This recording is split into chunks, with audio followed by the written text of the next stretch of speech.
once everyone has a good understanding of the work and what a successful outcome looks like, it's time to get into those details. And this is usually the part of the conversation that makes folks on the law firm side get real uncomfortable. This is where we're going to be talking about timelines, staffing mixes, and the dreaded budget and rate conversations. And I have to say, as an attorney, I get it. You hate getting boxed into concrete definitions of scope, particularly budget, because you know there are so many variables that can impact what happens in a case, and you don't want your feet held to the fire at the end saying, you know, you promised me this price and it's a completely different price than where we started. Here's the beauty of the matter kickoff meeting.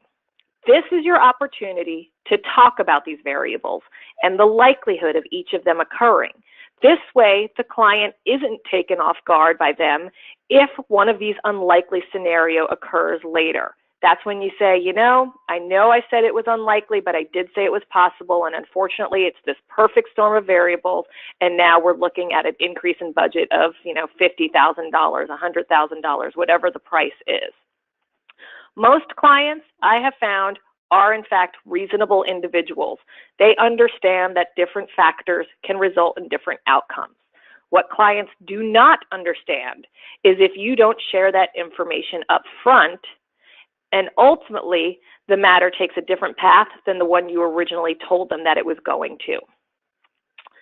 So again, a lot on this slide. I swear I broke every good rule of PowerPoint design because I really want you to be able to revisit these slides later and have a level of detail that might be helpful for you. I know when I'm listening to webinars and they have these beautifully designed slides, but when I go back and look at them later, I'm like, okay, what were the points made on this one? So I wanted to give you sort of food for thought to revisit a little later.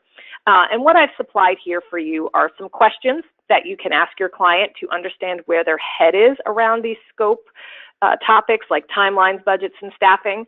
But then I've also given you some prompts for you to set the client's expectations, because that is a critical component of this matter kickoff meeting. If you have a client, they tell you they want a matter resolved in 2 days, you know it's an 8-week minimum matter. Now is the time to tell them. Same is true for budgeting. Not laying out your cards up front, in fact, particularly on budgeting, is a double whammy for law firms. First, you and your client, if you're on different pages on what the matter should cost, you're going to end up not meeting their objective. Secondly, you as a law firm that is a business that likes to make money, you are far better served knowing up front before you spend all of your time and energy and billable hours doing the work, you should know whether or not the client is going to pay your price. Now, it's not to say that you can't negotiate on price, but you need to start talking about all of the variables that impact price up front. And you don't need to be hard-nosed about it. I think that's part of the conversation that makes, quite frankly, anyone. I don't want to single out attorneys. Nobody likes talking pricing with their clients. But this can be a friendly conversation, and it should be a conversation. What you don't want to have happen is you don't want to be discussing rates and value in these cold communications like emails or the dreaded, we're raising our rates later this year letter. Those types of communications turn clients off so fast, and you end up commoditizing your work rather than showing the value of what you provide. When you're talking about rates in a conversation with a client where you're in the room, you can start adding the depth of detail they need, the understanding they need, describe the value that you're also providing to them. You can't do that in a letter. So this project meeting, this kickoff meeting, this is where you get your chance to do that, to not only describe your value, but you also showcase your experience. A lot of people say they don't want to give away their cards at the beginning. The client knows you can do the work. If you've gotten to the point where you're talking rates, they already know you can do the work. So now this is really setting you apart because you're going to showcase your experience by telling them all the potential variables and all the situations that they can get into, and it becomes more of a guidance conversation. I think here's the path we should take. This keeps the budget in check, but it also is going to get you to the outcome that you want. And staffing is a little bit about sort of the same concept. Clients have very particular preference for how a matter is staffed. Some want associates on a matter, so that there's cost savings. Some never want an associate to touch their work. You need to find out what those preferences are and how they stack up against what they expect the budget and the timeline to be, because really, at the end of the day, all three of these things are wildly interrelated, right? Because you know a matter is not going to be resolved in 2 days for $500 with a senior partner. So we need to start talking about alternatives that provide the client with what they want. And just give them the alternatives. Leave the decision up to the client on which priority they are willing to be more flexible on. Again, most clients, I get it, not all of them, but most of them will make concessions in one of these areas so that the matter is still handled effectively within whatever reasonable range their scope expectations are in. Really important. Always remember, at the end of the day, clients want to hire the smartest and the best attorneys who are going to deliver the results that they want. Hands down, they don't necessarily want the cheapest. And by getting into these conversations with clients up front, this exhibits your expertise. It exhibits your deep understanding of the matter, and in fact showcases a ton of client service because it shows that you are really trying to help the client achieve all their objectives and you're willing to work on different ways to get there. Quite frankly, the rest of this meeting is pretty smooth sailing, and it happens pretty quickly. So the first thing you want to do is also figure out how your client wants to be communicated with. So things like how frequently they need updates, what they want included in any matter updates, who should be included, and a critical question, one that's a little bit overlooked sometimes, is what decisions does the client want to sign off on? This question, much like sort of documenting the scope up front, this can be a lifesaver down the line because scope is going to change on you at some point. And you need to know if the client cares if you add a single deposition to the matter, or, you know, do you need to add 20? What is the break point that they're going to need to make some decisions on, and what do they want to be included in? Because what happens is ultimately, you know the best legal course of action for your case. And in the, the heat of the moment, time is crashing down on you, and you know that suddenly you need to add a piece to the project, but the client's timeline is so important.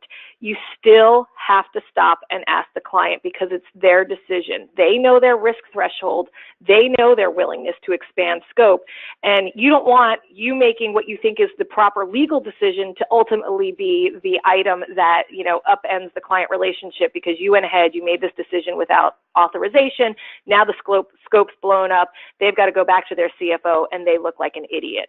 So you really need to talk through any of these major trigger points so that they are telling you what they need to greenlight and what you can go ahead and greenlight.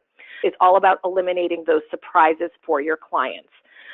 This piece of the meeting really should take no more than 5 minutes, and it best sets you up for success because communicating effectively with the client throughout the life of the matter really goes a long way for making up for any other shortcomings that may arise. And I would, and quite frankly, I literally use a checklist when I'm at this part of the kickoff meeting. So all of the questions that you see on the slide right now, I have all of these written down. I just run through them quickly with the client because it's usually very easy for them to answer these questions. But determining this is really just, it is one of the more crucial pieces that I would do. And this is one of them that I would say, maybe you can't do the full kickoff meeting initially. At some point, you're going to want to check in on the client on this, particularly on the updates, because your clients are reporting back to somebody else. So you need to know what information they need and when they need it. And then, of course, the last few parts of this initial matter kickoff meeting, we have sensitivities, which we spent a little time talking about, and then, you always leave time for questions and discussing next steps at the end of the meeting. But the purpose of this meeting is really, it's a couple of different things. Not only are you going to learn what the client wants to achieve and how they're going to measure your performance, but it really does give you the chance to realistically set your expectations. And that's why I push so hard for people to really do try and find a way to make this meeting happen, because clients are going to have expectations of you one way or the other, and you want to be involved in that conversation to make sure that you are helping set those expectations. And this way, it gets everyone aware of the potential pitfalls, all the obstacles that may occur, And it also prevents people from, doing things that have already been tried that don't work, or spending too much time on components of the matter that don't add much value to the client. A lot of research that we've been doing, what we hear is, clients are saying, God, they turned over every single stone and I don't need them to turn over every single stone. Having that conversation up front about risk threshold. Look, if you don't want to spend, 100 hours of research, there's a potential something falls through the cracks here, but that's a decision the client can make, not you.